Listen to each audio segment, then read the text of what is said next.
আধুনিকতার নামে নারী তুমি যে অশ্লীলতা করতেছো, এই যে মার্কেটে, শপিং মার্কেট, রানার প্লাজায় এসে তোমরা গেটের সামনে এই রমজান মাসে ন্যূনতম তো তোমাদের একটা কমন সেন্স থাকা উচিত। তোমাদের মতো তো আধুনিকতা, আমার তো বাসার আশেপাশে যে কুত্তা বিলাই আছে না, এরা খুবই আধুনিক। আমার কুত্তা বিলাও খুবই আধুনিক।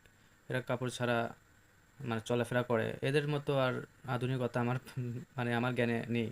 এই যে আমার মোষটা যে আছে, এর চেয়ে বড় আধুনিকতা তুমি করতে পারবা? এটাই হচ্ছে স্টাইল।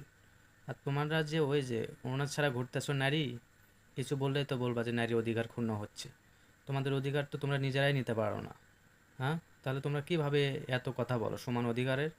সমান অধিকার কেন, তোমাদের তো অধিকার বেশি। তবু তোমরা এরকম আজে বাজে জিনিস করো। তোমাদের সৌন্দর্য হচ্ছে তোমাদের মাধুর্যতায়, তোমাদের নম্রতায়, তোমাদের ভিতরে সৌন্দর্য। কলা দেখোনি?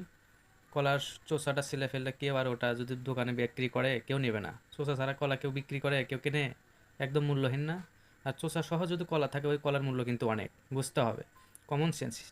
এই যে কমন সেন্স আছে না, এই কমন সেন্সটা একটু কাজে লাগাও, কাজে লাগবে। কারণ তোমাদের মতো সুন্দরী আশেপাশে অনেক ঘুরে বেড়াচ্ছে, কোনো কাম হচ্ছে না।